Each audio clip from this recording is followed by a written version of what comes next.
दोस्तों, अगर राष्ट्रीय सुरक्षा के नाम पर YouTube चैनल बंद कराए जा सकते हैं, राष्ट्रीय सुरक्षा के नाम पर YouTube चैनल्स पर गाज गिर सकती है, राष्ट्रीय सुरक्षा के नाम पर लोक गायिका और किसी महिला प्रोफेसर पर केसेस दर्ज हो सकते हैं, तो मेरा आज बहुत सीधा सवाल है देश की सरकार से कि आखिर राष्ट्रीय सुरक्षा के नाम पर गोदी चैनलों पर सर्जिकल स्ट्राइक कब होगी, गोदी चैनलों पर एक्शन क्यों होगा। दोस्तों, वैसे तो ये गोदी चैनल्स सुधरने वाले हैं नहीं और ना ही हम इनसे उम्मीद करते हैं कि ये सुधरें, लेकिन बड़ा सवाल ये है दोस्तों कि गोदी चैनल्स जिस तरह से काम कर रहे हैं, गोदी चैनल वाले पाकिस्तानियों को दौलतमंद बना रहे हैं, उनकी जेबों में पैसा डाल रहे हैं, इस पर कोई एक्शन क्यों नहीं हो रहा है, सब कुछ मैं आपको तफसील से बताऊंगी दोस्तों। और साथ में आपको ये भी बताऊंगी कि ये चैनल्स खुलेआम टीआरपी के नाम पर हद दर्जे की ऐसी बेहुदगी पर उतर आए हैं। दोस्तों, ये वीडियो सोशल मीडिया में काफी वायरल हो रहा है। रूबिका लियाकत के चैनल का ये वीडियो है, अंबानी के चैनल के वीडियो में। सोचिए दोस्तों, मुकेश अंबानी जिनके घर में लड़के का ब्याह होता है तो दुनिया भर के सेलिब्रिटी परफॉर्म करने के लिए आते हैं। कितने बड़े आदमी है मुकेश अंबानी, लेकिन उनके चैनल की एंकर को एक पाकिस्तानी आतंकवादी कह रहा है। क्यों? क्योंकि ये चैनल वाले उन पाकिस्तानियों को बुलाते हैं। दोस्तों, एक क्लिप है सोशल मीडिया में जो वायरल है। रूबिका लियाकत अब पाकिस्तान से किसी गेस्ट को उन्होंने जोड़ा होगा अपने डिबेट में, तो पाकिस्तान के उस गेस्ट ने रूबिका लियाकत को आतंकवादी कह दिया कि आप दहशतगर्द हैं। अब वो रूबिका लियाकत के लिए बोला या भारत के लोगों के लिए बोला है तो रूबिका लियाकत ही जाने, क्योंकि उनका पूरा शो झेल पाने की मेरे में हिम्मत नहीं है, क्योंकि मुझे माइग्रेन की समस्या नहीं है और ना मैं चाहती हूँ कि ऐसे अजीबो गरीब और हद से ज्यादा ओवर एग्रेसिव फर्जी शोज में देखूं जो कि युद्ध के नाम पर परोसे जाते हैं। लेकिन दोस्तों, रूबिका लियाकत को हम पसंद ना करें, उनकी एंकरिंग हमको पसंद हो या ना हो, रूबिका लियाकत इस देश की नागरिक हैं और जब बात देश पर आती है तो हम सब एक हो जाते हैं। इस पाकिस्तानी नागरिक की हिम्मत कैसे हुई कि ये हमारे देश को और हमारे देश के किसी भी नागरिक को आतंकवादी कह रहा है, लेकिन इसकी हिम्मत कैसे नहीं होगी। इसको प्लेटफॉर्म तो चैनल दे रहे हैं ना दोस्तों। रूबिका लियाकत के अलावा एक और वीडियो सोशल मीडिया में वायरल है अर्नब गोस्वामी का। वैसे तो उछल के एंकरिंग करते हैं अर्नब गोस्वामी, उनका बस चले तो लेट के भी एंकरिंग करना शुरू कर दें, लेकिन अर्नब गोस्वामी के चैनल में कुछ दिन पहले एक पाकिस्तानी जुड़ा। दोस्तों, पाकिस्तान के पत्रकार और रक्षा विशेषज्ञ जुड़ते रहते हैं, आप जानते हैं। उसने भारत को लेकर इतनी गलत बात बोली और हमारे सनातन धर्म को लेकर इतनी गलत बात बोली जो मैं आपको सुना भी नहीं सकती। और वो अर्नब गोस्वामी जो विपक्ष के नेताओं को बोलने तक नहीं देते अपने डिबेट में, वो अर्नब गोस्वामी इस आदमी की कोरी बकवास पर, इसकी दोयम दर्जे की घटिया बातों पर चुप थे। इनके मुंह में दही जम गया था। क्यों चुप थे जानते हैं आपको? क्योंकि मामला पैसे का है।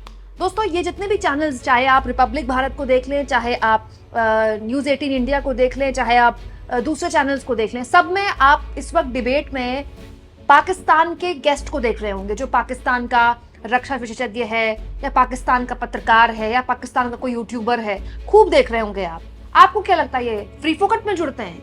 जी नहीं, इनको पैसे दिए जाते हैं। और पैसे कौन देता है? यही चैनल वाले।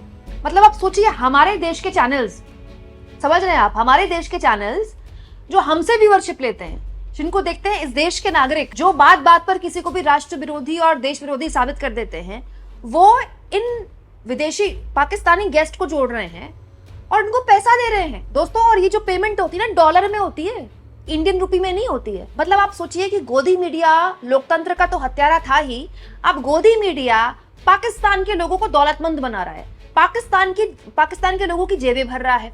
और ये क्यों हो रहा है दोस्तों? इसका भी एक रीजन है दोस्तों। टीआरपी के अलग अलग अच्छी टीआरपी हासिल करने के बहुत अलग अलग रीजन है। जैसे इलेक्शन में बहुत अच्छी टीआरपी मिलती है, या फिर कोई अचानक से बड़ी खबर आ जाए तो बहुत अच्छी टीआरपी मिलती है, क्योंकि टीवी सबसे शार्प माध्यम है, सबसे तेज माध्यम है। लेकिन एक मुद्दा जिसमें भर कर, झोला भर के, मतलब रिकॉर्ड तोड़ टीआरपी मिलती है, वो है युद्ध। युद्ध के नाम पे जितनी टीआरपी मिलती है दोस्तों, अमूमन चुनाव में भी नहीं मिलती है। हालांकि युद्ध की कवरेज बहुत गहनता से की जाती है। अगर आप फॉक्स न्यूज को देखें या फिर आप वॉशिंगटन पोस्ट को देखें, बहुत से ऐसे विदेशी चैनल्स हैं जिन्होंने युद्ध की कवरेज बहुत शानदार करी। अफगानिस्तान में जो भी अमेरिका ने जो भी एडवेंचर किया था, उसकी बहुत शानदार कवरेज आज भी की जाती है। लेकिन हमारे यहाँ तो कवरेज के नाम पे क्या करते हैं एंकर और संपादक? खुद बैठ जाते हैं, इधर भारत के 2 बिठा देते हैं, उधर पाकिस्तान के 2 बिठा देते हैं, फिर उसके बाद दोस्तों मुर्गा लड़ाई होती है। ये मुर्गे लड़ते हैं ना, वैसे इनकी लड़ाई होती है। और ऐसा लगता है कि आज ही जो है वो न्यूज चैनल्स के स्टूडियो से न्यूक्लियर बटन जो है, न्यूक्लियर बम का बटन, वो यहाँ से दबा दिया जाएगा और सीधा वहां गिर जाएगा लाहौर में। दोस्तों, इसमें चैनल के मजे ही मजे, फायदा ही फायदा। क्योंकि आपको इतनी टीआरपी मिलती है, दर्शक भी ये देखना चाहता है ना, दर्शक को मजा आता है और दर्शक के लिए भी कुछ नया हो गया। रोज न्यूज चैनल वाले वही राहुल गांधी को देश की हर समस्या के लिए उनसे इस्तीफे की मांग करते हैं, राहुल गांधी और नेहरू को जिम्मेदार ठहराते हैं, उनके लिए भी कुछ नया हो गया, चलो पाकिस्तान को गाली बके। पाकिस्तान वालों के साथ भी यही है, वहां भी टीवी चैनल्स में दिन रात हिंदुओं को लेकर या इंडियंस को लेकर खूब बकवास की जाती है। लेकिन देखिए दोस्तों, अपने टीआरपी के नंगे नाच में ये न्यूज चैनल वाले इतने गिर चुके हैं कि पाकिस्तानियों को जोड़कर हम भारत के लोगों के लिए किस तरह की वो लोग टिप्पणियां कर रहे हैं, ये लोग चुपचाप सुन रहे हैं और उनकी जेबें भर रहे हैं। तो मैं ये जानना चाहती हूँ दोस्तों कि अगर राष्ट्रीय सुरक्षा के नाम पर जो सरकार यूट्यूब चैनल्स बंद कर रही है, ठीक है, कलाकारों पर एफआईआर दर्ज हो रही है, तो फिर ये किस तरह का राष्ट्रीय सुरक्षा है? दोस्तों, न्यूज चैनल्स खुलेआम फेक न्यूज फैला रहे हैं, खुलेआम। दोस्तों, न्यूज चैनल्स के आप थंबनेल देखिए, कोई कहता है आज रात पाकिस्तान तबाह हो जाएगा, कोई कहता है अगले 24 घंटे में पाकिस्तान तबाह हो जाएगा। दोस्तों, ऐसे ही गलत थंबनेल इन्होंने 3 साल से चला रखे हैं रूस और यूक्रेन के युद्ध के नाम पर। रूस और यूक्रेन का युद्ध जब से शुरू हुआ, इन्होंने इतनी फेक न्यूज फैलाई, इतनी फेक न्यूज फैलाई कि एक चैनल ने वीडियो गेम की वीडियो चला दी, वीडियो गेम की वीडियो युद्ध के नाम पर। क्यों? क्योंकि कोई क्रॉस चेक करने वाला नहीं है। लेकिन दोस्तों, इन न्यूज चैनल्स को समझना चाहिए कि युद्ध की जो कवरेज होती है वो कोई सनी देओल की बॉर्डर फिल्म नहीं है और ना ही विकी कौशल की उरी फिल्म है। This is a very serious issue. दोस्तों, इस तरह की भावनाएं भड़काकर आप टीआरपी तो ले लेंगे, लेकिन इसके जरिए आप एक जनमानस के थॉट प्रोसेस को प्रभावित कर रहे हैं। युद्ध होना चाहिए, नहीं होना चाहिए, इसमें किसका फायदा है, किसका नुकसान है, मैं इस बहस में पढ़ ही नहीं रही हूँ। लेकिन अगर गाइडलाइंस हैं तो फिर वो सबके लिए होनी चाहिए ना। ऐसा क्यों कि यूट्यूबर्स के लिए अलग गाइडलाइंस है राष्ट्रीय सुरक्षा के नाम पर और गोदी चैनल्स के लिए अलग गाइडलाइंस है? भाई, गोदी चैनल्स को किसने अधिकार दिया कि वो पाकिस्तान के नागरिकों के जेबें भरें, पाकिस्तान के नागरिकों को मालामाल करें?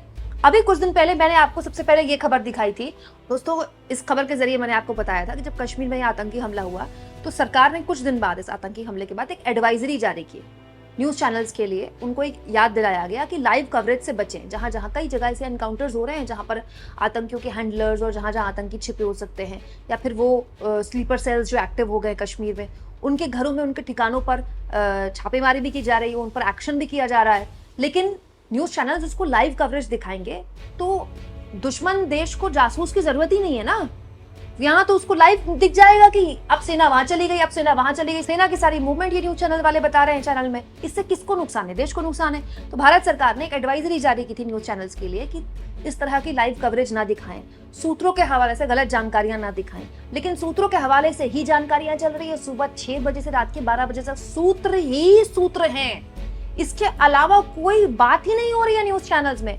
पूरी कवरेज सूत्र के हिसाब से चल रही है। एंकर बैठ जाता है बीच में, ऊपर लिखा होता है वॉर रूम। बताइए दोस्तों, तो बड़ा सवाल ये है कि सारे नियम कायदे का यूट्यूबर्स के लिए ही हैं।